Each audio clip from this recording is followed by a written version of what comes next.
Welcome to Succeed, even if. I'm Tom Marcoux. And I'm Johanna McLeod.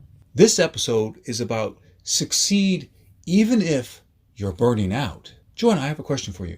When was the time that you were burning out? I remember working on an online course and it was just taking forever. And then on top of it, I found out my cat has diabetes. So I have to check my cat's glucose levels and give him insulin every day.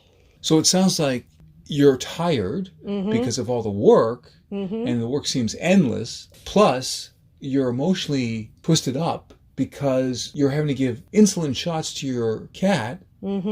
I could just imagine that has to hurt you because you don't want to hurt your little furry friend. I love him to pieces, but, he's my baby and I need to take care of him to preserve his life. Right. That's like being squeezed. So we're going to talk about how to deal with burnout. Oh, okay. It's going to center around 3 words, which may seem a little unusual. Find freedom every day. I'll share that again. Find freedom every day. Now, I am acknowledging that many of us live in certain kind of boxes. If you want a long-term romantic relationship, you do take into account the other person's feelings, the other person's schedule. So that kind of puts some type of constraints on your decisions because you are wanting to nurture yourself and to nurture the relationship and to nurture the other person. At least we hope so. Or get out. The idea here is that there is freedom. I used to say that a really good romantic relationship is discovering freedom through commitment. Interesting concept, Tom. Thank you.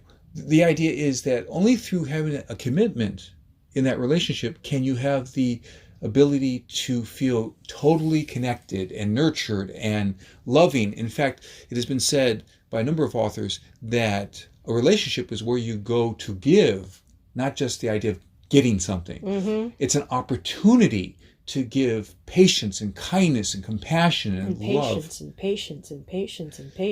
True. So the idea is, how can we find freedom every day when we feel constraints by work, by perhaps you have 2 types of work. You have the work to bring in the money for the rent, and at the same time, you are developing your own side business. And at the same time, there could be children, there's a romantic partner, there are friends, there are community obligations, whatever you got going.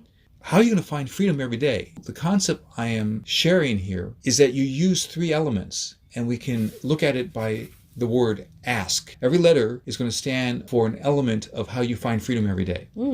So the first thing, A, stands for acknowledge the pressure and transform your story. I'll share that again. Acknowledge the pressure and transform your story.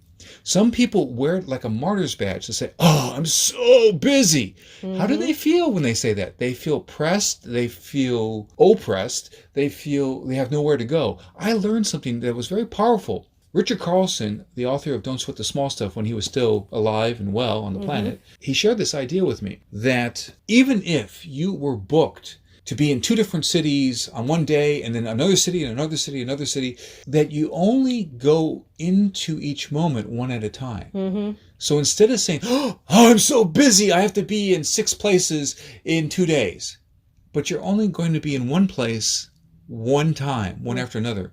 And Richard Step by step. Exactly. It's how you tell the story that affects your experience of it. So if you tell the story, yes, I have a vigorous schedule.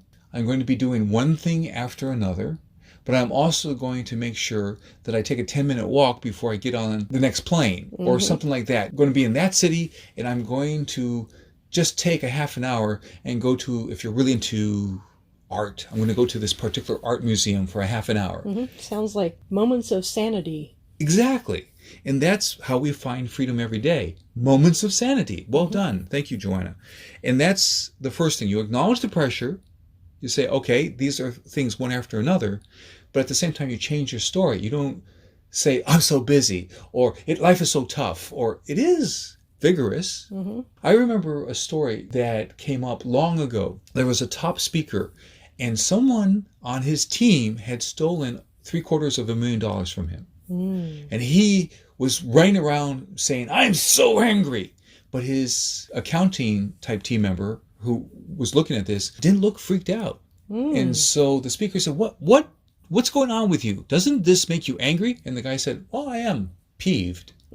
Peeved? Peeved? You see what I mean? So even the word peeved is such a weird word. And it's not, I am furious. So it's the story you tell. I'm disappointed. I'm looking for a way to be okay. I'm looking, if something else that's really tough happens, I'm looking for a way to spend part of this day grieving and then doing something about it. I'm going to find some freedom today. Even that's only 5 minutes of listening to particular music. I have a playlist with iTunes where it's great music, no lyrics. And that's important because if I'm writing or I'm doing something or if I just want to chill, no words is important to have me step away. Some of the best music or best songs are really sad if you listen to the lyrics. They knock you down, but that's why they hit us in the heart. So that's why great music with no lyrics can sometimes be very helpful because you find your freedom in listening to that music. I have this particular music that I listen to all the time before I start something. This is music that really helps me chill out, and I'm really glad for it. Now, we're talking about ask. You have to ask yourself about these details so that you can succeed even if you feel burned out. So S is seek intrinsic value. Seek intrinsic value. Here's the point. There are certain things that we can do just for 10 minutes that we get value just from the thing, not having to get some kind of external reward. So intrinsic value, some theorists talk about intrinsic value including these elements: challenge, curiosity, cooperation, fantasy, for all you video gamers, all right? Competition, for all you video gamers. Anyway, and recognition. So if you do activities that connect with intrinsic value, that you get value just by doing the activity, that's find your freedom every day.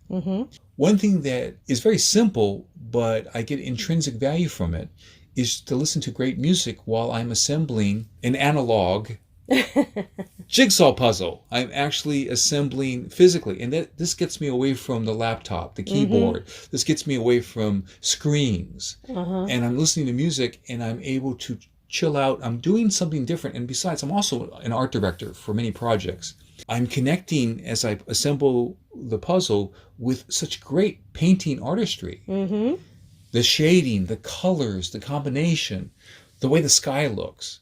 I admit it, I assemble sometimes Thomas Kincaid puzzles because he is known as the painter of light. He does do some really wonderful things with light. Exactly. And now in his tradition, it's a brand now, so that there are a bunch of artists who carry on his tradition, the Thomas Kincaid brand. So having these few moments of freedom, remember, find freedom every day. I'm able to do something that's intrinsically valuable. Now we get to K. Keep in self-care. This is absolutely crucial. So at one point, I was really moving fast. We were finishing 2 online courses. I was working on 4 books. One is a trilogy of novels. And having to have the right energy when I go visit my elderly mother, who is apparently in the last chapter of her life. Oh, no. And so the idea is that I have to keep in the self-care. There's an old phrase that many meditation people say: if you don't have time for 20 minutes of meditation, then you must do an hour's worth of meditation. Oh, wow. It means that you are so stressed, you have to double your self-care. So that's the idea. Keep in the self-care. After we record this program, I'm likely to go take a 10-minute walk because no matter how busy I am, I have to keep in the self-care. This looks like a good time for a Marcoux moment. That's when I share an excerpt from one of 48 books up on Amazon. The book title is Shape the Future, Lead Like a Pro. And the subtitle is 3 Skills Every Great Leader Needs to Succeed. Sounds like a winner to me. Yes, and there's also a note that this relates to authentic leadership. So our excerpt begins with page 7. I emphasized our best investments are in our own skills and into the people we're talking to. I break down ROI as relate, optimize, and intuit. So on this page, I'm talking about what I call the ROI leader. And I'm saying that it's not just return on investment, but what it really is relate, optimize, and intuit. So on the next page, 8, we have a quote here from Dan Burris, who's a futurist. And he says, be the disruptor, not the disrupted. These pages are focused on the idea that when you learn how to relate better to team members, to yourself, to board of directors, to customers, clients, all that kind of stuff, when you learn to relate better, then you're becoming a better leader. You learn how to optimize your resources and how to optimize how people do processes. You're a better leader. And finally, really connecting with your intuition, that makes you an exceptional leader. So this book, Shape the Future, Lead Like a Pro, subtitle 3 Skills Every Leader Needs to Succeed, really helps the reader connect with what it takes so that you're not just pushing people, but you're actually connecting with them. And as a terrific team, where team members empower each other, you're able to do extraordinary things. So that's the close of the excerpt for this book, Shape the Future, Lead Like a Pro. Joanna, I'm curious, what do you want to keep from our conversation? Well, I think the biggest thing that I need from this is self-care. I'm with you. The K of ask was keep in self-care. So when you see that you're burning out, you can't give in to the temptation to say, no, I just have to stay up all night. No, I don't have time to sleep. No, I don't have time to take a walk. No, I don't have time to call up my friend for 7 minutes and have a nice little chat and feel supported and loved. You got to keep in self-care. And you need self-care where you can do it by yourself. And you know tonight, before the day is over, you're going to be doing puzzle. That's right. Thank you, Joanna. Thank you, Tom. This broadcast is brought to you by Tom's online course at udemy.com. Yes, I'm excited about my online courses called Success Secrets, Confidence and Skills to Handle Toxic People. It's available at a special discount price at udemy.com. That's udemy.com. And you just type in my name, Tom Marcoux, TOMMARCOUX, and you add the words Success Secrets, and you'll find the course. Thank you. Click to subscribe to this channel. And then you'll be supporting Johanna, me, and our message. Tom helps people in other ways. As a spoken word strategist and executive coach, I help people really connect and get yes. I help them with their speeches, pitches, video marketing, and networking, and I help them prepare for that crucial life-changing meeting. As you're ready to go to the next step, see special videos, find out about my books and coaching at getthebigyes.com/next step. And so remember, perform at your best with words, strategy, and rehearsal for your success.